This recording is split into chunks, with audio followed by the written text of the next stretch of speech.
অস্ট্রেলিয়ার একজন ফাদার, খ্রিস্টানদের যিনি নেতা, একজন ফাদার যিনি আপনার এই খ্রিস্টান ধর্মের নেতা, যিনি 36 বছর ধরে খ্রিস্টান ধর্মের নেতা ছিলেন। নেতা থাকার পর কোরআনের ভুল ধরতে গিয়ে, হাদিসের ভুল ধরতে গিয়ে, কোরআনকে রিসার্চ করতে গিয়ে আজ 24 সালের প্রথম তারিখে জানুয়ারি মাসের 1 জানুয়ারিতে সারা পৃথিবীকে আলোড়ন সৃষ্টি করে দিয়েছে। কালেমা তাইয়্যিবা পড়ে মুসলমান হয়ে পৃথিবীকে প্রমাণ দিয়েছে ইসলাম ধর্ম সত্য, কোরআন সত্য, হাদিস সত্য, মহানবী হচ্ছে সর্বশ্রেষ্ঠ। বলি সুবহানাল্লাহ। যে কোরআন কোন জায়গায় ভুল কেউ দেখাতে পারে না, যে কোরআন চ্যালেঞ্জ দিয়েছে। প্রথমে আল্লাহ তাআলা তিনি বলেছেন জালিকাল কিতাবু লা রাইবা ফি, ইস কিতাব में कोई शक नहीं, शक की गुंजाइश भी नहीं, नो डाउट। তাওহালি কোরআন শরীফ, যে কোরআন পাকের মধ্যে কোনো ভুল নেই, ভুলের অবকাশ পর্যন্ত নেই। যে কোরআনে আমার আল্লাহ তাআলা একত্ববাদের কথা বলেছেন, যে কোরআনে আল্লাহ তাআলা একত্ববাদের কথা বলেছেন, যে কোরআনে ইসলাম শ্রেষ্ঠর কথা বলেছেন, এই কোরআন আজ পৃথিবীকে দিশা দিয়েছেন। শুধু কোরআন বলবে কেন, পৃথিবীর বুকে যত ধর্মগ্রন্থ আছে তার নিজ ধর্ম প্রচার করতে পারে, কিন্তু সঙ্গে সঙ্গে ইসলাম যে শ্রেষ্ঠ তার প্রমাণ দিয়েছে। আপনি বলতে পারেন যে হোয়াট ইজ দ্য ডকুমেন্ট, ইয়া মনিরুল ইসলাম তেহসিরি, হে মনিরুল ইসলাম তেহসিরি, একটা প্রুফ দেওয়া লাগবে। শত শত প্রুফ আপনাকে দিতে পারি পৃথিবীর বুকে। তাই আপনি তাওরাত কিতাব বলুন, চাই আপনি জব্বুর বলুন, চাই ইনজিল বলুন, চাই মহাভারত বলুন, চাই গীতা বলুন, চাই রামায়ণ বলুন, চাই মহাভারত বলুন, চাই যজুর্বেদ বলুন, অথর্ববেদ বলুন, সামবেদ বলুন, আপনার কলকি পুরাণ বলুন, ত্রিপিটক বলুন, জান্দাবাস্তা বলুন। নবীজি দুনিয়াতে যেই দিন আসলেন 570 খ্রিস্টাব্দে, কেউ বলেছেন 571 খ্রিস্টাব্দ, এপ্রিল মাসের 20 তারিখে, রবিউল আউয়াল মাসের 12 তারিখে, সোমবারের দিন। আপনার সেই দিন থেকে প্রায় 2000 বছর পূর্বে পৃথিবীর জমিনে একখানা কিতাব ছিল যার নাম কলকি পুরাণ, যেটা সংস্কৃত ভাষা। ওখানেও আল্লাহর একত্ববাদের কথা বলেছে, নবী পাকের শ্রেষ্ঠত্বর কথা বলা হয়েছে। মনীষী মনু বলছেন ওম নমস্তে নমা নমঃ হতার বিন্দ মহাশ্রীন্দ্র আল্লাহু আল্লাহ জষ্টং ষষ্ঠং প্রামং পরণং আল্লাহু আল্লাহ সম্বল বিষ্ণু যশাস গৃহোপদ্রা ভবামহম সমুতং বিষ্ণু যশা গর্ভমধৌ বশ্যম। জোরে বলো সুবহানাল্লাহ। মুসলমান, আল্লাহ তাআলা রব্বে কায়নাতের কালাম কোরআনের কথা সংস্কৃত ভাষাতেও বলছে। কোরআনে আল্লাহ সূরা ইখলাস 30 পারায় বললেন, কি বললেন? আল্লাহ বলছেন কুল ফেলে আমর। আল্লাহ নবীকে অর্ডার করছেন, হুকুম দিচ্ছেন, আদেশবাচক শব্দ। নবীকে বলছেন কুল ফেলে আমর, নবী আপনি শুধু বলুন। এক বচন, এটা ওয়াহিদের সেগা। আল্লাহ বলছেন কুল, নবী শুধু আপনি বলুন। আল্লাহু আহাদ, আল্লাহ হলো এক। আল্লাহু সামাদ, আল্লাহ হলো পবিত্র। লাম ইয়ালিদ ওয়া লাম ইউলাদ, আল্লাহ পাক কাউকে জন্ম দেননি, আর আল্লাহ তাআলা কারো কাছ থেকে জন্ম নেননি। এই কথা কোরআন যা বলেছে, এই কথা পৃথিবীর জমিনের মানব কারা কারা মেনেছে? কারা কারা মেনেছে? কারা কারা মেনেছে? আল্লাহকে এক কটা ধর্মের মানুষ মানে? এই জোরে বলুন তো, কটা ধর্মের মানুষ আল্লাহকে এক মানে? জানা আছে? Yes or no? আপনি হ্যাঁ অথবা না বলুন। জানলে হ্যাঁ বলবেন, না জানলে না বলবেন। জানেন কি, সারা পৃথিবীতে আল্লাহকে এক মাননেওয়ালা 3টা ধর্মের মানুষ আছে। কটা ধর্মের মানুষ? জোরে বলুন। 3টা ধর্মের মানুষ আল্লাহকে এক মানে। আর এক যারা মানে তারা জান্নাতি হবে না জাহান্নামী হবে? বলেন ভাই, জান্নাতি হওয়া দরকার, কিন্তু শুনুন, আল্লাহ পাক রব্বে কায়নাতকে এক 3টা ধর্মের মানুষ মানে। 1 নাম্বার মুসলিম, তারা আল্লাহকে এক মানে। খ্রিস্টান, তারাও আল্লাহকে এক মানে, দ্বিতীয় মানে না। ইহুদি ইসরায়েল বাহিনী যারা ফিলিস্তিনের মুসলমানের উপরে গণহত্যা চালাচ্ছে তারাও আল্লাহকে এক মানে, তাহলে তারাও তো জান্নাতি হওয়া দরকার, খ্রিস্টানও তো জান্নাতি হওয়া দরকার। বলে তারা এক মেনেছে কিন্তু পুরা কোরআনের পুরো কথা মানে না। কেমন করে? আল্লাহ বলছেন কুল, নবী আপনি বলুন আল্লাহু আহাদ, তারাও বলছে আল্লাহু আহাদ, আল্লাহ এক। আল্লাহু সামাদ, আল্লাহ পবিত্র, তারাও বলছে আল্লাহ পবিত্র। মিলে যাচ্ছে তো। আবার আল্লাহ বলছেন লাম ইয়ালিদ ওয়া লাম ইউলাদ, আল্লাহ কারো কাছ থেকে জন্ম নেননি, আল্লাহ কাউকে জন্ম দেননি। এখান থেকে আপনার লাইন ক্রস হয়ে যাচ্ছে, এখান থেকে লাইন কেটে যাচ্ছে। কারণ খ্রিস্টানরা আল্লাহ পাককে এক মেনেছে, পবিত্র মেনেছে, কিন্তু হযরত ঈসা রুহুল্লাহকে ইবনুল্লাহ বলেছে। কোরআনের ভাষায় আল্লাহ পাক রব্বে কায়নাতের পুত্র বলেছে, সন অফ আল্লাহ বলেছে। এই জন্য খ্রিস্টান বাদ হয়ে গেছে। আপনার ইহুদিরা তারা আল্লাহকে এক মেনেছে, আল্লাহকে পবিত্র মেনেছে, কিন্তু হযরত উজাইর আলাইহিস সালাম 100 বছর ঘুমানোর পর আল্লাহ যখন তিনাকে জাগালেন, 100 বছর ঘুমানোর পর বাড়িতে যখন গেলেন, 40 বছর বয়সে তিনি ঘুমিয়েছিলেন।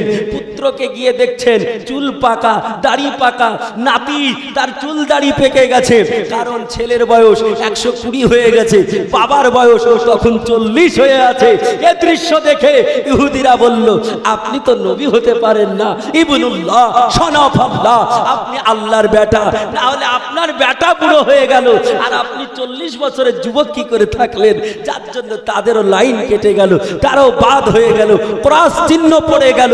মুসলমান কিন্তু মুসলমান কোনদিন আল্লাহ পাকে রব্বে কায়নাতের সঙ্গে কাউকে শরীক করেনি, কাউকে অংশীদার করেনি।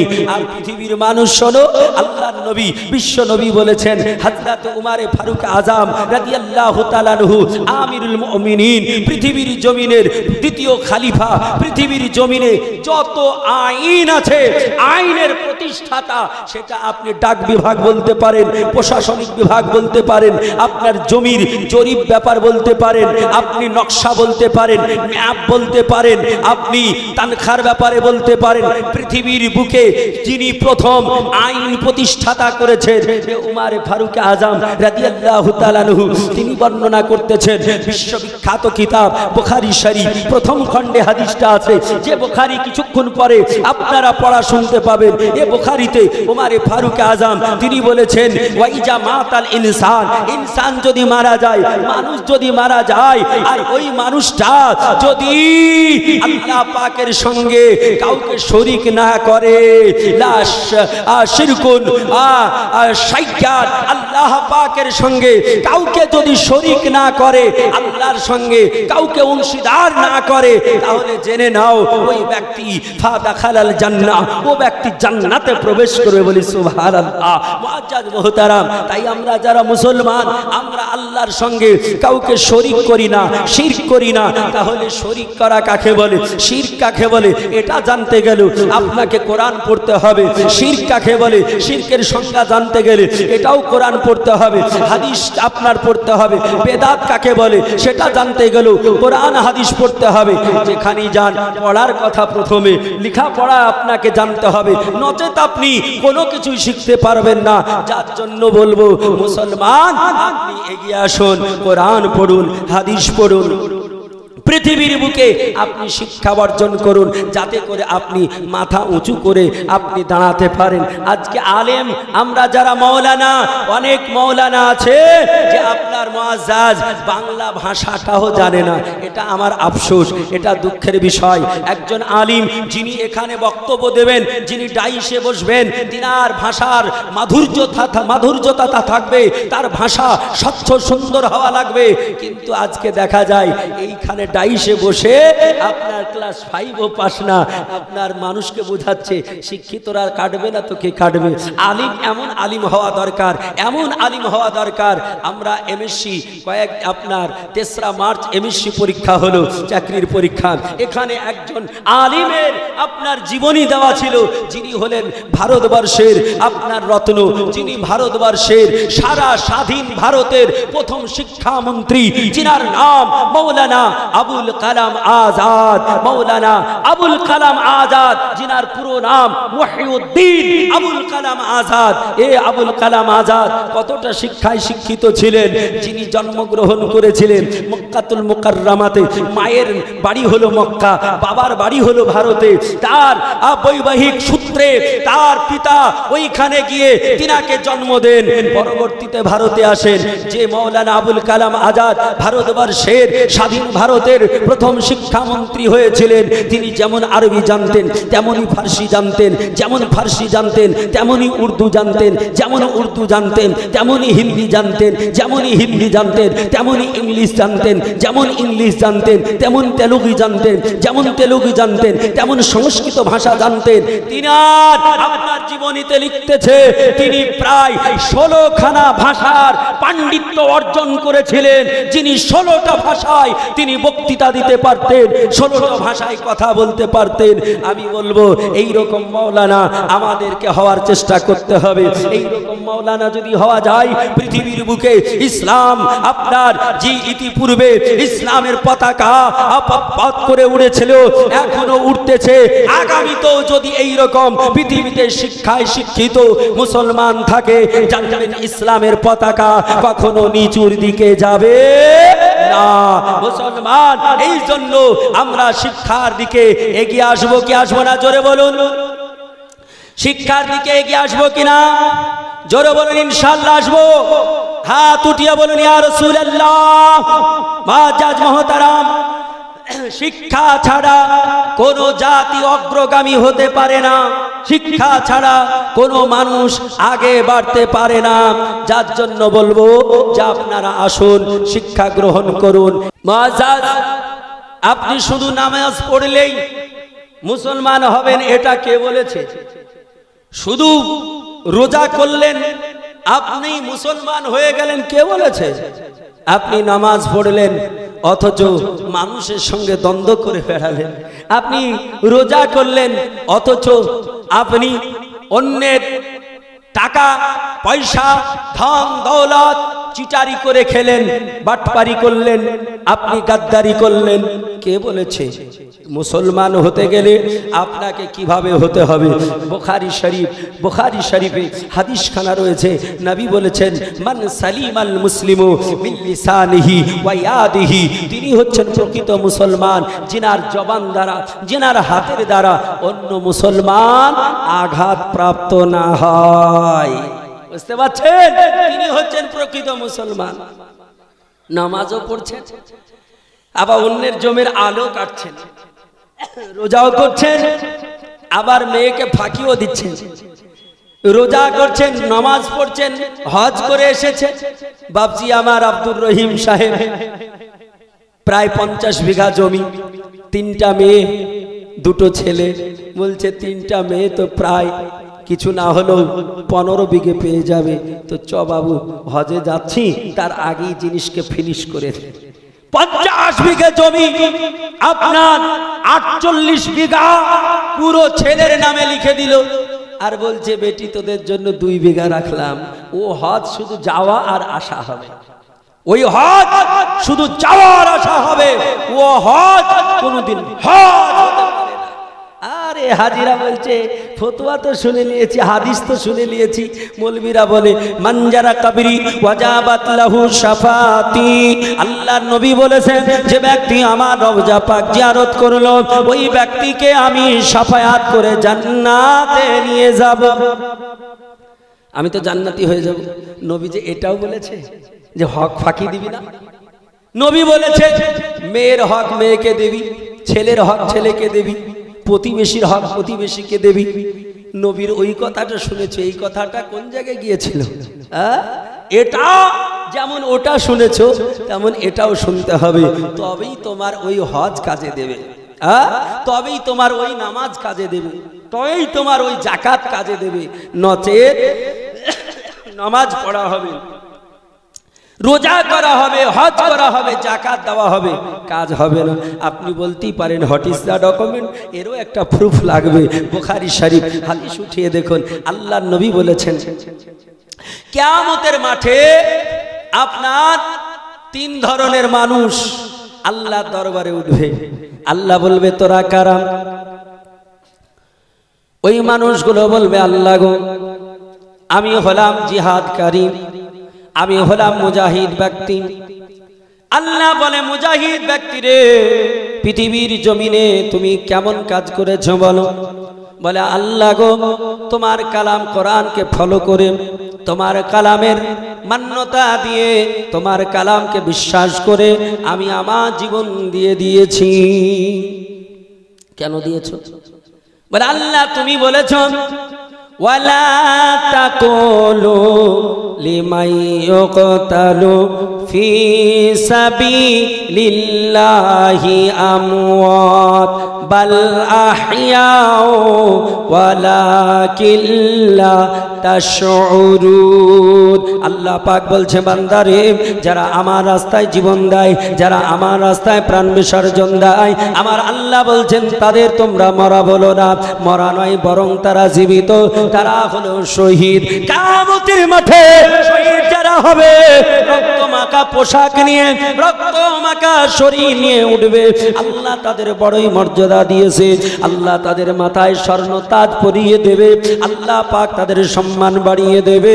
কারণ সম্মান বাড়ানোর মালিক হচ্ছে এক আমার আল্লাহ। সম্মান বাড়ানোর মালিক কে? জোরে বলুন। আল্লাহ কোরআন পাকে বলছেন ওয়া তুইজ্জু মান তাশা ওয়া তুযিল্লু মান তাশা। আল্লাহ বলছেন আমি যার সম্মান দেব তিনি সম্মানিত হবে, আর আমি আল্লাহ যার সম্মান হানি করে দেব পৃথিবীর কেউ তার সম্মানিত বানাতে পারবে না। আল্লাহ বলে আমি তাদের সম্মানিত করব। ওই মানুষেরা তারা উঠবে, আল্লাহ তাআলা বলবে ও শহীদ বলো তুমি পৃথিবীর জমিনে জীবন দিয়েছিলে কেন? বলে ওগো আমার রব্বুল আলামিন, ওগো আমার পরওয়ারদিগারে আলাম, তোমাকে খুশি করার জন্য, আল্লাহ তোমার দ্বীনকে প্রতিষ্ঠিত করার জন্য আমি পৃথিবীর জমিনে জীবন দিয়েছি। আল্লাহ বলবে কাজ্জাবতা ইয়া আবদি, হে আমার বান্দা তুমি মিথ্যা বলছো। ও বলবে যে আল্লাহ আমি মিথ্যা বলবো কেন? আল্লাহ আমি মিথ্যা বলছি না, আমি সত্যই বলছি। আল্লাহ বলবে ইন্নী আলামু মা লা তা'লামুন। আল্লাহ বলে বান্দারে আমি আল্লাহ তাআলা যেটা জানি তোমরা সেটা জানো না। আল্লাহ বলছে ও দুনিয়ার বুকের মানুষ শোনো, ইন্নী আলামু মা লা তা'লামুন, আমি আল্লাহ তাআলা যেটা জানি তোমরা সেটা কোনোদিন জানো না। শুধু তাই নয়, তোমার মুখ কি বলেছে আর মন কি বলেছে দুনিয়ার কোনো মানুষ বলতে পারবে না। পৃথিবীর এক্সরে মেশিন ভিড়ালেও আপনার বডির ভিতরের ছবি উঠিয়ে দিতে পারবে। এমআরআই এর যদি আপনি করুন তাহলে শরীরের ভিতরে কোথায় কোন স্পট পড়েছে ধরে দিতে পারবে। কিন্তু আল্লাহ পাক রব্বে কায়নাত রব্বুল আলামিন তোমাকে যে কাল্ব দিয়েছে, মন দিয়েছে, এই মন যে কি বলে এটা ধরে দিতে পারবে এমন মেশিন পৃথিবীর জমিনে কেউ আবিষ্কার করতে পারেনি। আল্লাহ বলছে বাংলানে তোমার মুখ কি বলে আর মন কি বলে এটা দুনিয়ার কেউ ধরতে পারবে না, বলতে পারবে না। কিন্তু আমি আল্লাহ আমার কাছেও ফাঁকি দিতে পারবে না। আমার আল্লাহ বলছে আল্লাহু আলাম বিজাতিস সুদূর। আল্লাহ বলছে বান্দারে আমি আল্লাহ তাআলা তোর অন্তরের খবরখানা আমি রাখি। মন বলবে কি আর মুখ বলবে কি এটা দুনিয়ার কেউ বলতে পারবে না। কিন্তু আমি আল্লাহ আমার কাছে ফাঁকি দিতে পারবি না। তাই আল্লাহ বলবে ওরে শহীদ বল বল তুই কি বলেছিলি? শহীদ বলবে আল্লাহ গো তোমাকে রাজি খুশি করার জন্য আমি পৃথিবীর জমিনে জীবন দিয়েছি। আল্লাহ বলবে কাজ্জাবতা ইয়া আবদি, ওরে আমার বান্দা তুমি মিথ্যা বলতেছো, তুমি মিথ্যা বলতেছো। বলে আল্লাহ বলবে বান্দারে তুমি এই জন্য জীবন দিয়েছো যাতে করে পৃথিবীর মানুষ তোমাকে শহীদ বলে, পৃথিবীর মানুষ তোমাকে মুজাহিদ বলে, পৃথিবীর মানুষ তোমাকে বীর যোদ্ধা বলে, পৃথিবীর জমিনের মানুষ তোমাকে শ্রদ্ধা করে, পৃথিবীর জমিনের মানুষ তোমাকে সম্মান করে। আল্লাহ বলবে বান্দারে এই নিয়াতে তুমি যুদ্ধ করেছিলে, এই জন্য আমি আল্লাহ তোমাকে ওই সমস্ত যেগুলো তোমার চাওয়া পাওয়া ছিল ওগুলো আমি আল্লাহ পৃথিবীতে পূরণ করে দিয়েছি। তোমাকে মানুষ বড় বলেছে, মানুষ তোমায় ভালো বলেছে, মানুষ তোমার সম্মান করেছে, মানুষ তোমায় মুজাহিদ বলেছে, মানুষ তোমায় সম্মান দিয়েছে, শ্রদ্ধা জানিয়েছে। এখন তোমার কিছুই নাই। আল্লাহ বলবে ফারিস্তা যা একে নিয়ে গিয়ে জাহান্নামে ঢুকিয়ে দে। আল্লাহর ফারিস্তারা তাকে ঘাড় ধাক্কা দিতে দিতে ওই আপনার মুজাহিদকে, যোদ্ধাকে যিনি শাহাদাত বরণ করেছিলেন ওই লোকটাকে ফারিস্তারা জাহান্নামের কাছে নিয়ে গিয়ে বলবে উদখুলু ফিজ জাহান্নাম, যাও তাড়াতাড়ি করে জাহান্নামে প্রবেশ করে যাও।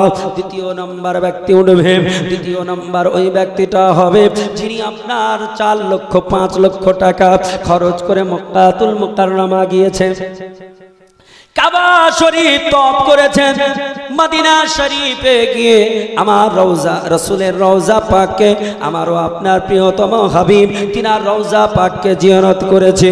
এই কাবা মদিনাতুল মুনাওয়ারা দুটো জায়গায় ঘুরেছে। আমার আল্লাহ পাক বলবে ও হাজী সাহেব কি বলতে চাস? বলে আল্লাহ গো তোমার ঘর কাবা, আমার নবী বলেছে কাবায় যদি পৃথিবীর কোন মুসলমান মুসলিমা 1 রাকাত নামাজ আদায় করেন, আমার রাসূল বললেন তার নামায়ে আমলে আমার আল্লাহ তাআলা 1 লাখ রাকাতের সওয়াব দান করবে। আল্লাহ বলছেন কাবাতে 1 রাকাত নামাজ পড়লে আল্লাহ 1 লক্ষ রাকাতের নেকি দান করবেন। নবী বলেছেন মদিনাতুল মুনাওয়ারার মসজিদ, যে মসজিদটার নাম মসজিদে নববী, এই মসজিদে নববীতে যদি কেউ 1 রাকাত নামাজ আদায় করে নাই, নবী বললেন শোনো আমি রাসূলুল্লাহ তোমার শুনিয়ে দিলাম 1 রাকাত নামাজ আদায় করলে তোমার নামায়ে আমালে আমার আল্লাহ 50,000 রাকাতের নেকি দিয়ে দেবে। আমার আল্লাহ বলে ও আমার বান্দারে তুমি মক্কার মসজিদে কাবায় নামাজ পড়েছিলে? বলে হ্যাঁ। আল্লাহকে বলবে আল্লাহ গো নবীর ঘর মসজিদে নামাজ পড়েছিলাম, আল্লাহ গো আমি এত নেকি সঞ্চয় করেছি, এত কিছু করেছি, আল্লাহ আমি জান্নাতি কেন হব না? আল্লাহ বলবে বান্দারে তুমি হজ করেছিলে কেন? বলে আল্লাহ গো তুমি ফরজ করেছিলে তাই, আল্লাহ তুমি আমার উপরে অপরিহার্য করেছিলে তাই, আল্লাহ তোমাকে সন্তুষ্ট করার জন্য আমি হজ করেছি। আল্লাহ বলবে কাজ্জাবতা ইয়া আবদি, ওগো আমার বান্দা তুমি মিথ্যা কথা বলতেছো, তুমি আমাকে সন্তুষ্ট করার জন্য নয়, এই জন্য হজ করেছিলে যাতে করে মানুষ তোমাকে হাজী সাহেব বলে। গ্রামে যখন তুমি ফিরে আসলে তোমার নাম আব্দুল সাত্তার, লোকে তোমাকে আব্দুল সাত্তার বলে ডাকতো, কেউ বলতো আব্দুল সাত্তার ভাই, কেউ বলতো আব্দুল সাত্তারের চাচা। কিন্তু তুমি যখন ঘুরে আসলে তোমাকে যদি ভুল করে কেউ বলেছে আব্দুল সাত্তার ভাই, তুমি রেগে গিয়েছো, খেপে গিয়েছো, বলেছো আমি কি হজ করেছি জানিস না? আমি হজ করেছি জানিস না? আমাকে হাজি বলছিস না? আমি হাজি সাহেব আলহাজ অমুক সাহেব, বুঝছেন কিনা? আমরা তো বিভিন্ন জায়গায় ঘুরি, 3 দিন ধরে আপনার উত্তর দিনাজপুর আর দক্ষিণ দিনাজপুরই আছি। আজকে বালুরঘাট থেকে আসলাম। একজন ব্যক্তি বলছেন দালালহাট মাদ্রাসা, তো ওনার নাম কি যাই হোক কত মনে নেই, বলছে হুজুর আমার 5,000 টাকা। আমি বললাম না রে তাকবীর, না রে রিসালাত। বলছে আলহাজ আবুল কাশেম, আমি হাজী সাহেব আলহাজ আবুল কাশেম, বুঝছেন কিনা? আল্লাহ বলে বান্দা রে, ও আমার বান্দা, পৃথিবীর জমিনে তাহলে তোমার নামটা কামানোর জন্য বলেছিলে, তুমি হাজি হয়েছিলে যাতে করে আলহাজ তোমায় বলে। আলহাজ না বললে মনটা খারাপ হয়ে যায়, আলহাজ না বললে মনের মধ্যে রাগ জন্মিয়ে যায়। ও আমার বাপজি সোনার চাঁদ ভাইরা, বাপজিরা, যারা আপনারা এমন করে হজ করে হাজি না বললে মন খারাপ হয়, আজ থেকে তওবা করে নেন, বলেন যে আমি হজ করেছি, ফরজ ছিল তাই, আমাকে হাজি বলতে হবে না, আমাকে হাজি বলে ডাকতে হবে না, আমাকে যেমন পারো তেমন ডাকো। যদি তোমার এমন লিল্লাহিয়াত থাকে তাহলে খোদার জান্নাতে যাবে, তাতে কোনো সন্দেহ থাকবে না। আর তোমার যদি দুনিয়াতে নাম কামানো উদ্দেশ্য থাকে তাহলে কিয়ামতের মাঠে পাকড়াও হয়ে যাবে। আল্লাহ বলবে হাজিরে জাহান্নামে যা। হাজি বলবে আল্লাহ জাহান্নামে যাব কেন? আল্লাহ বলবে আমি তোর অন্তরের খবর জানি। পৃথিবীতে দেখবেন কিছু মানুষ আছে, ও জানেও যে আমি একটা মিথ্যা বলছি, ও জানেও যেটা বাস্তবে হবে না, তারপরে এমন কিছু মানুষ আছে দেখবেন এত মুখ জোর থাকে না, মুখের জোরে ওটাও প্রমাণ করতে চাইবে, ওর অন্তর জানে এটা প্রমাণ হবে না, তারপরেও মুখের জোরে ওটা প্রমাণ করতে চাইবে। এরকম মানুষ পৃথিবীতে নাই? ভাবছি আপনাদের উত্তর দিনাজপুরে হয়তো নাই, আমাদের মুর্শিদাবাদ ডিস্ট্রিক্টে আছে, বুঝছেন কিনা? বাস্তবে প্রমাণ করতে পারবে না, কিন্তু মুখ জোর কম করবে না, ও প্রমাণ করেই ছাড়বে, তার বুঝছেন কেন? এইরকম যারা মুখ জোর মিথ্যাবাদী থাকবে, যারা সারা জীবন মিথ্যা বলেছে, কিয়ামতের মাঠেও তারা মিথ্যা বলার চেষ্টা করবে। যার যা অভ্যাস যেটা থাকবে না সেটা অটোমেটিক বেরিয়ে যাবে, বুঝছেন কিনা? আপনার যদি অভ্যাস থাকে, আমাদের মুর্শিদাবাদ ডিস্ট্রিক্টে কিছু এলাকা আছে সেখানে রুটিকে উটি বলে, রুটিকে উটি বলে, বুঝছেন কিনা? রুটিকে এখন কারো কার সঙ্গে চলাফেরা করতে গিয়ে রুটি শিখেছে, তারপরেও বলা অভ্যাস আছে উটি, তো বলতে বলতে অনেক সময় বলে দেয় উটি খেয়ে আসা, বুঝছেন কিনা? মানে যার যেটা অভ্যাস, চেষ্টা করলেও আসলটা বেরিয়ে যাবে, যাবে কি যাবে না? আসলটা বেরিয়ে যাবে। মুসলমান, আল্লাহ তাআলা বলবে বান্দারে, পৃথিবীর জমিনে তুমি চিটারি করেছো, বাটপানি করেছো, মিথ্যা বলেছো, এখনো আমার সম্মুখে মিথ্যা বলবে না, কারণ আমি আল্লাহ তোমার মুখের কথা শুনবো না, আমি আল্লাহ তাআলা তোমার অন্তরের খবর রাখি। আল্লাহু আ'লাম বিজাতিস সুদূর, আল্লাহ পাক রব্বে কায়নাত বলবেন আমি তোমার হৃদয়ের খবর রাখি, আমি তোমার হৃদয়ের খবর জানি। তখনও যখন আপনার জোরে জোরে বলতে চাইবে, আল্লাহ বলবে এ মুখ তুই তাড়াতাড়ি বন্ধ হয়ে যা। সেই দিন আমার আল্লাহ তার মুখটা বন্ধ করে দেবে। যে মুখে মিথ্যা বলা অভ্যাস আছে ওই মুখকে আল্লাহ তাআলা বন্ধ করে দেবেন। আল্লাহ বলবে হাত কথা বল, হাত আপনার কথা বলতে লাগবে। আল্লাহ বলবে পা তুই কথা বল, পা বলবে আল্লাহ আমি অন্যায় করতে চাইনি, কিন্তু ওই মানুষটা আমাকে জোর করে রাত্রি বেলায় গভীরে ওই আপনার পরনারীর কাছে নিয়ে গিয়েছে। আল্লাহ গো আমি চাইনি সুদের ঘরে যেতে, তবু সে আমাকে নিয়ে গিয়েছে। হাত বলবে আল্লাহ আমি এই হাত দিয়ে আমি কোনোদিন ঘুষের মাল খেতে চাইনি, কিন্তু জোর করে সে খাওয়িয়েছিল। মুখ সেই দিন আপনার লোকাতে চাইবে, কিন্তু হাত লোকাবে না, পা আপনার ছুপিয়ে রাখবে না, সব আপনার প্রকাশ করে দেবে। আল্লাহ বলবে বান্দারে হাজি যা, তাড়াতাড়ি করে জাহান্নামে চলে যা। তৃতীয় নম্বর, মনে করছেন এরা বাঁচবে তা না? তৃতীয় নম্বর যিনি উঠবেন তিনি অন্য কেউ হবে না, তিনি হবেন আলিম, তিনি হবেন মাওলানা। আল্লাহ বলবেন ও মাওলানা, ওরে আলিম, ওরে মাওলানা যা জাহান্নামে যা। আল্লাহকে বলবে আল্লাহ জাহান্নামে যাব কেন? আল্লাহ গো আমি তোমার দ্বীন শিখেছি, আমি তোমার ধর্ম প্রচার করেছি, আমি কোরআন হাদিসের বাণী বয়ান করেছি। আল্লাহ বলবে বান্দারে তুই লিল্লাহিয়াতের জন্য করেছিস নাকি আমি আল্লাহ আমার জন্য করেছিস, আমি আল্লাহ আমাকে ভালোবেসে করেছিস, আমার রাসূলের দ্বীন প্রচার করেছিস, আমার নবীর খাতিরে করেছিস, না তোর সুনাম কামানোর জন্য করেছিস বল? ওই লোকটা সেই দিন বলবে আল্লাহ গো আমার সুনাম কামানোর জন্য নয়, তোমাকে রাজি ও খুশি করার জন্য করেছি। আল্লাহ বলবে কাজ্জাবতা ইয়া আবদি, ও আমার বান্দা তুমি মিথ্যা কথা বলতেছো, পৃথিবীর জমিনে তুমি সুনাম কামানোর জন্য করেছো, আমি আল্লাহ আমাকে রাজি ও খুশি করার জন্য করনি, যার জন্য আমি আল্লাহ তোমার জন্য জান্নাতকে হারাম করে দিয়েছি আর জাহান্নামকে ওয়াজিব করে দিলাম।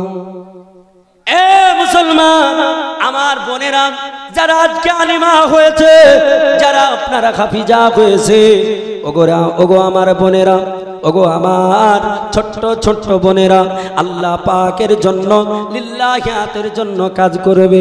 আলিমা হলে, তুমি হাফিজা হলে আল্লাহর কালাম নবীজির কথা মানুষের সম্মুখে বর্ণনা করবে, সেটা জানো আল্লাহ আল্লাহ রসুলকে রাজি করার জন্য হয়, আল্লাহ আল্লাহ রসুলেরকে খুশি করার জন্য হয়। আর আল্লাহ আল্লাহ রসুলকে খুশি করার জন্য যদি না হয়, কিয়ামতের মাঠে পাকড়াও হয়ে যাবে। মুসলমান শোনো, আমার নবীজি বলেছেন তুমি আলিমা হও আর তুমি হাফিজা হও, তুমি আপনার সাধারণ মহিলা হও না কেন, তুমি একদম অজ্ঞ মহিলা হও না কেন, তুমি যে হও না কেন, তোমাকে পর্দা করা লাগবে, তোমাকে পর্দা করতে হবে, তোমার শরীরটা ঢাকতে হবে, তোমার শরীর আবরু করে রাখতে হবে, কারণ আল্লাহ তোমাকে কোরআনে ইমরাত বলেছেন, আওরাত বলেছেন। আওরাত মানে হলো পুশিদাকারী, যে শরীরটা ঢেকে রাখে, যার সর্বদা শরীর আবরু থাকবে। আল্লাহর বান্দা শোনো, ওগো মুসলমান শোনো, আমার মা বোন তোমরা কান খুলে শোনো, রাত্রিবেলা একটু জেনে রেখে দাও, পীর সাহেব যদি হয় তবুও তোমার চেহারা দেখানো যাবে না, আলেম সাহেব যদি হয় তার সম্মুখেও চেহারা দেখানো যাবে না, আপনার গ্রামের মোড়ল যদি হয় তার কাছেও চেহারা দেখানো যাবে না, রাজা বাদশার কাছে চেহারা দেখানো যাবে না, একমাত্র তোমার শরীর দেখবে, তোমার স্বামী দেখবে। আর তুমি যখন বাচ্চা ছিলে তখন তোমার বাবা দেখেছে, তোমার ভাই দেখেছে, তোমার মুখমণ্ডল। তুমি যখন যুবক হয়ে যাবে, তুমি যখন যুবতী হয়ে যাবে, সেই টাইমে তুমি তোমার বাবার সঙ্গে মুখটা আপনার খুলে কথা বলতে পারো, হাতটা খুলেও কথা বলতে পারো, ভাইয়ের সম্মুখে বলতে পারো, তোমার দাদুর সম্মুখে বলতে পারো, তোমার নানার সম্মুখে বলতে পারো, তোমার মামার সম্মুখে বলতে পারো। তাই বলে কখনো তোমার দোলা ভাইয়ের সম্মুখে বলা যাবে না, যাবে নাকি? বর্তমানে সময়কালে দোলা ভাই বাড়িতে এসেছে, বোন আপনার ঘরে আছে, বলে দোলা ভাই বহুদিন পর তুমি এসেছো, দোলা ভাই একটু হা করো, তোমার মুখে একটু পান ঢুকিয়ে দিই। শালি পান ঢুকিয়ে দিচ্ছে, আর আপনার কত নাচ কত ড্যান্স, দোলা ভাইয়ের সঙ্গে সিনেমা দেখতে যাচ্ছে, দোলা ভাইয়ের সঙ্গে জালসা ঘুরতে যাচ্ছে, হাত ধরে ধরে এদিক ওদিক ঘুরছে। ওগো দোলা ভাই সরো, তোমাকেও জাহান্নামে যেতে হবে। আগো মহিলা সরো, তোমাকেও জাহান্নামে যেতে হবে। একজন মহিলার জন্য কজন জাহান্নামী হবে?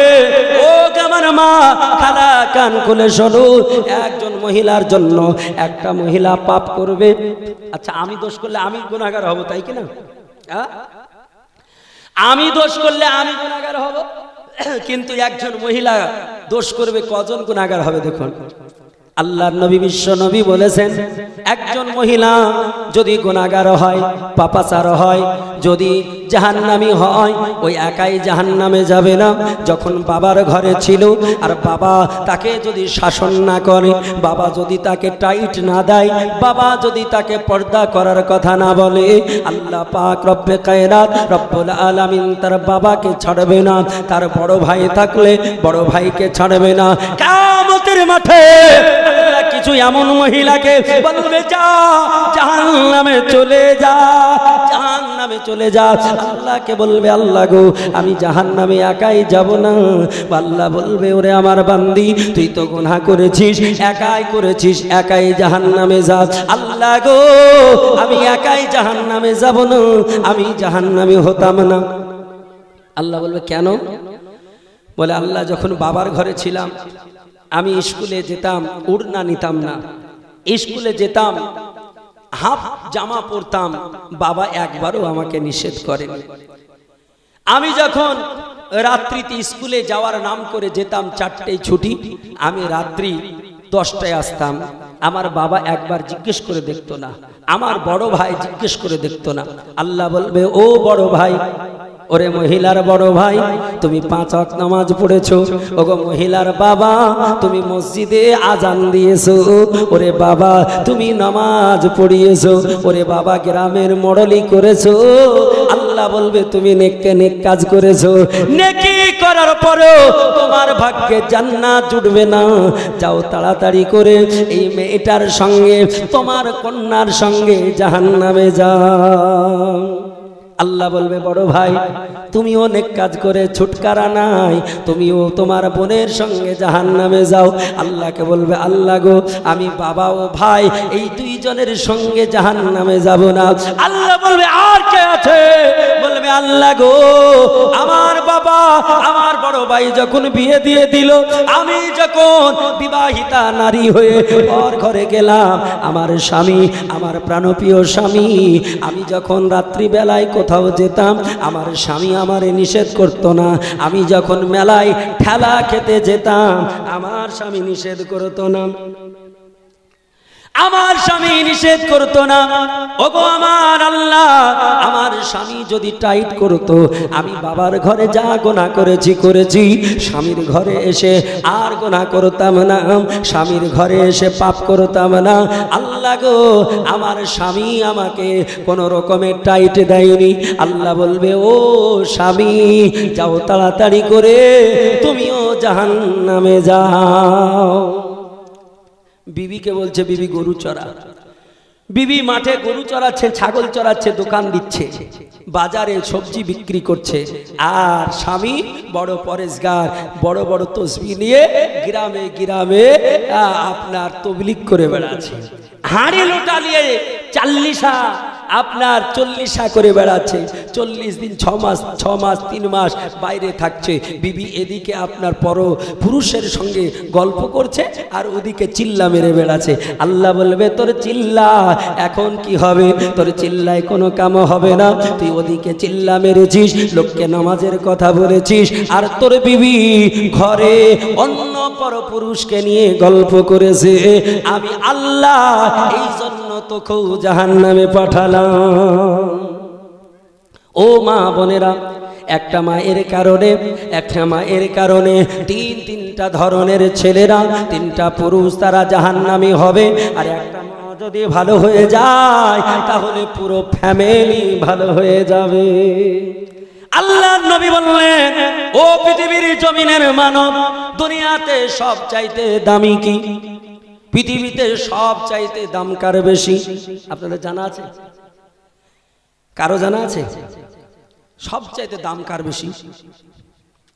সবচাইতে মূল্যবান কি জিনিস?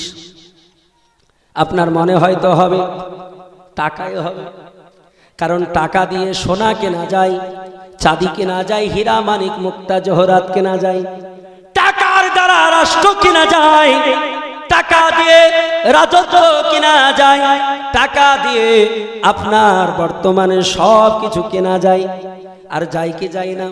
মুখে আম্বানির বেটার বিয়ের দিকে দেখেন কেনা যায় কিনা, খবরে শুধু ওই দিচ্ছে। বড় বড় শিল্পপতি, বড় বড় আরবপতি, করোড়পতি, তারা আপনার সেখানে এসে নাচছে, বলছেন কিনা? টাকা। ওগো মুসলমান শোনো, এই টাকা সব চাইতে দামি। এটা হতে পারে তোমার ব্রেনে, হতে পারে তোমার মগজে, হতে পারে তোমার বিবেকে, হতে পারে তোমার ধারণায়, হতে পারে তোমার আইডিয়াতে। ও মুসলমান মুসলমান শোনো, আল্লাহ নবীকে জিজ্ঞেস করো। আল্লাহ নবী বলেছেন মিশকাতুল মাশাবি কিতাবুন নিকাহ, অর্থাৎ বিবাহের অধ্যায়। এই অধ্যায়ে হাদিস এসেছে, আল্লাহ নবী বললেন ও দুনিয়ার বুকের মানুষ শোনো, খায়রুল মাতা ফিদ দুনিয়া, পৃথিবীর বুকে সবচাইতে দামি জিনিসটা কি, সবচাইতে মূল্যবান জিনিস কি? আল্লাহ নবী বললেন সবচাইতে দামি, সবচাইতে মূল্যবান জিনিস সেটা অন্য কেউ নয়। নবী বললেন সালেহা, একজন নেককার দিনদার ঈমানদারিনী মহিলা। একজন মহিলা যিনি পরিষ্কার ঈমানদার, এই মহিলা হচ্ছে পৃথিবীর সবচাইতে দামি। একজন মহিলা যদি ভালো হয়ে যায় তাহলে জগৎ ভালো হয়ে যাবে। মা যদি ভালো হয়, আপনাকে আমি বলতে পারি আপনার ছেলে মদখোর গাঁজাখোর হবে না, যদি হয় ব্যতিক্রম। ব্যতিক্রম। মা যদি ভালো হয়, মেয়েটা যদি ভালো হয় সন্তান ভালো হবে। মেয়েটা যদি ভালো হয়, মদখোর স্বামী সেও নামাজি হয়ে যাবে। একজন মাকে আল্লাহ এত পাওয়ার দিয়েছে, আমার আল্লাহ বললেন বান্দিরে তোর পাওয়ার আমি আল্লাহ কত দিয়েছি শোনো। আপনি ফেকা পড়ে দেখুন, এমন করে বিজ্ঞান উঠিয়ে দেখুন, আপনি লাইফ সায়েন্স যদি পড়েন বুঝতে পারবেন আমার আল্লাহ তাআলা পুরুষের চাইতে মেয়েদের ইউনিটি পাওয়ার কত দিয়েছে, আল্লাহ কত ক্ষমতা দিয়েছে। ও মুসলমান শোনো, তোমাকে একটা উদাহরণ দিয়ে বোঝাতে পারি। চুম্বক দেখেছেন না? আমরা চুম্বক দেখেছি না? চুম্বক ধরুন এই টেবিলে আমি 1 কিলো একটা চুম্বক রাখলাম, আর একদিকে 250 চুম্বক রাখলাম। এই দুটো চুম্বক দুই দিকে রাখলাম। আচ্ছা, এই দুটো চুম্বক থেকে যদি আমি হাত উঠিয়ে নিই, কে কাকে আকর্ষণ করবে গো? কে কাকে টানবে? যে 1 কিলো ওজনের, যে ওজন যার ভারী, যে পাওয়ারফুল, ক্ষমতা বেশি, সে কিন্তু কম পাওয়ারের জিনিসকে টেনে নেবে। 250 वाला চুম্বককে অটোমেটিক টেনে নেবে। নেবে তো? আল্লাহ বলছে বান্দিরে, এই আমার বান্দি, আমি আল্লাহ তোমাদের নারী ও পুরুষ কেমন বানিয়েছি। ছেলেদের যদি 250 পাওয়ার হয়, মেয়ে তোমাদেরকে 1 কিলো পাওয়ারের বানিয়েছি। আল্লাহ মেয়েদেরকে এত পাওয়ার দিয়েছে। এই মেয়েরা যদি মনে করে একজন গুনাহগারকে নেককার বানাবো, তো পারবে? পারবে না। একটা সুশ্রী সুন্দরী রমণী লাবণ্যময়ী মহিলা আপনার যদি মনে করে একটা পুরুষকে নামাজি বানাবো, পারবে? এক সময় শুনুন, একটা কিতাবে ঘটনা এসেছে। আল্লাহ পাক রব্বে কায়নাতের এক জামানায় এক বান্দা ও বান্দি ছিলেন। এক বান্দা এক বান্দি, দুজনে আপনার যুবক যুবতী। আর যুবক আর যুবতী হলে কাজ কি হয়? হ্যাঁ, স্কুলে গেলে কি দেখতে পান? বেশির অংশ আমরা শুনতে পাই আজ গেট আউট অমুকের মেয়ে, নাকি? হ্যাঁ, এ মুসলমানেরা, ও আমার মা খালারা, বর্তমানে এত সমাজ খারাপ হয়েছে। আল্লাহর কালাম কোরআন শুনতে এসেছে, আল্লাহর কালাম কোরআন শুনতে এসে আবার দেখা যায় ঝঞ্ঝট তৈরি হয়েছে। গত পরশুদিন হেমদাবাদ একটা জায়গা, হেমদাবাদ আপনাদের উত্তর দিনাজপুরে, হেমদাবাদে রাত্রি 2টোর সময় আমার বক্তব্য চলছে। হঠকারিতা কিছু মানুষ কি আপনার পিছের দিক থেকে উঠতে শুরু করলো। আমি বললাম ভাই কি ব্যাপার, এত উঠাউঠি কেন? বলে হুজুর আপনি চালিয়ে যান, আপনাকে কান দিতে হবে না। বলে মৌলানাকে কান দিতে হবে না, চালিয়ে যান। পরবর্তীতে শুনতে পেলাম আপনার গ্রামবাসী কমিটি বলছে হুজুর গো, রাত্রি 2টোর সময় একটা যুবতী একটা যুবক 5 তলাতে। ও মারে, যেখানে এসেছো গুনাহ থেকে বাঁচার জন্য, গুনাহ থেকে পাপ থেকে বাঁচার জন্য এসেছো, আরে সেখানে এসেও গুনাহতে তুমি লিপ্ত হয়েছো। আল্লাহ পাক রব্বে কায়নাতের একজন বান্দি একজন বান্দাকে প্রেম করে, ভালোবাসে, মহব্বত করে। যুবক যুবতীকে ভালোবাসে, যুবতী যুবককে ভালোবাসে। এটা তো পৃথিবীর একটা নিয়ম, নেচার, নাকি? আল্লাহ পাক রব্বুল কায়নাতের বান্দিকে রাত্রি বেলায় একদিন বলতেছে, ও আমার প্রেমিকা, ও গো আমার প্রেমিকা, চলো আজকে রাত্রি বেলায় দুজনে গল্প করব। বলে দুজনে গল্প করব। মেয়েটা বলছে, ও গো আমার প্রেমিক, গল্প করবে, এখন তো আমার সময় নাই। এই রকম করে একদিন 2 দিন কেটে গেল। 3 দিনের বেলায় ছেলেটা বলছে, প্রেমিকা, ওগো আমার গার্লফ্রেন্ড, ওগো আমার প্রিয়তমা, তুমি যদি আজকে আমার সঙ্গে না যাও তাহলে আমার জীবনটা আমি রাখবো না। এ জীবন রাখবো না, জীবন দিয়ে দেব। আল্লাহর নবী বলেছে, বান্দা বান্দি শোনো, দুনিয়ার কোনো ছেলে বা কোনো মেয়ে যদি নিজে জীবন হত্যা করে, নিজে জীবন দিয়ে দেয়, জানো আমার আল্লাহর জাহান্নাম ছাড়া জান্নাতের সুঘ্রাণ কোনোদিন পাবে না। আল্লাহর নবী বললেন, জীবন যদি নিজে দাও, হত্যা যদি নিজে আত্মহত্যা করো, কোনদিন আল্লাহর জান্নাতের সুঘ্রাণ পাবে না, আল্লাহর জাহান্নাম তোমার ঠিকানা হবে। মেয়েটা বলল, বিপদ তো বেড়ে গেল, এখন লাভার বলতেছে জীবন রাখবো না। মেয়েটা বলল, ঠিক আছে চলো তোমার সঙ্গে রাত্রি কাটাবো। এখন রাত্রি বেলায় বেরিয়ে গেল মেয়েটা, আপনার ছেলেটার সঙ্গে রাত্রি বেলায় গল্প শুরু হলো। এখন ছেলেটা বলতে, ওগো আমার প্রেমিকা, তোমাকে এত ভালোবাসি, আমার টেম্পারেচার বেড়ে গেছে, আমার শরীর ঠিক থাকে না, আমার শরীর গরম হয়ে গেছে। ওরে প্রেমিকা, তোমার সঙ্গে আমি একটু রাত্রি যাপন করতে চাই, সময় কাটাতে চাই। এখানে এমন একটা জায়গা যেখানে কোনো মানুষ নাই, এমন একটা অন্ধকার, কোনো মানুষ দেখতে পাবে না।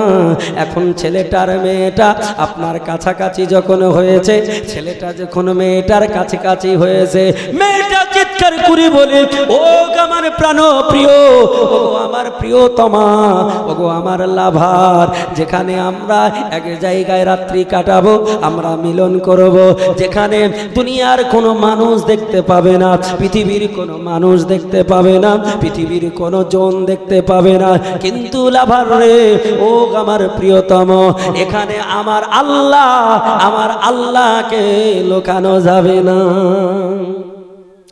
আমার আল্লাহকে লুকানো যাবে না, আমার আল্লাহকে ছুপানো যাবে না, আমার আল্লাহ পাক দেখতেছেন, আমার আল্লাহকে লুকানো যাবে না। ওগো আমার বন্ধু, তোমার সঙ্গে আমি রাত্রি যাপন করতে পারবো না, কারণ যে আল্লাহ আমাকে দেখতেছে, ওই আল্লাহর সম্মুখে তোমার সঙ্গে কেমন করে খারাপ কাজ করি। বন্ধুরে, তোমাকে কথা দিলাম, বন্ধু তুমি নমাজি হয়ে যাও, আগামীকাল থেকে নমাজ শুরু করে দাও। বন্ধুরে, তোমাকে কথা দিলাম, বিবাহ করার পর যত তুমি চাইবে তোমার মনের আশা আমি পূর্ণ করে দেব। আল্লাহ পাকের বান্দাটা, ওই ছেলেটা, যুবকটা নারীকে পাওয়ার জন্য, যে ছেলেটা খারাপ ছিল ওই ছেলেটা আল্লাহওয়ালা হয়ে গেল, যে ছেলেটা বেনামাজি ছিল ও ছেলেটা নামাজি হয়ে তাকে বিয়ে করে নতুন সংসার গড়ে দিল। আল্লাহুম্মা সাল্লাল্লাহু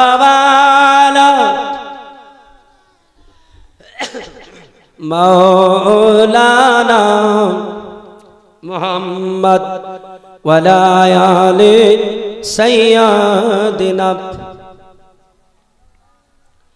মুআজ্জাজ মুহতারাম, আল্লাহ পাক রব্বে কায়নাতের বান্দা বান্দি, আপনারা যারা এখানে এসেছেন, যেখানে আপনার এই শিক্ষা দেওয়া হয়, যেখানে আপনার কোরআনের শিক্ষা দেওয়া হয়, যেখানে আল্লাহর নবী বিশ্ব নবীর মহাবাণী এই কিতাব সহিহুল বুখারী, এই সহিহুল বুখারী যেখানে পড়ানো হয়, যে সহিহুল বুখারী সম্পর্কে একটু কান খুলে শোনো, যে সহিহুল বুখারী পৃথিবীর জমিনের মানবের কারো যদি ঘরে থাকে, কারো যদি বাড়িতে থাকে, আর সহিহুল বুখারী যদি আপনার পড়া হয়, আর ওই ঘরে যদি আগুন লেগে যায়, ওই ঘরে যদি আগুন ধরে যায়, এই সহিহুল বুখারীর কারণে, বুখারী শরীফ থাকার কারণে আমার আল্লাহ পাক তার ঘরে, ওই জায়গা যেখানে থাকে বুখারী, ওই ঘরটাতে আগুন লাগা থেকে বিরত রাখবে।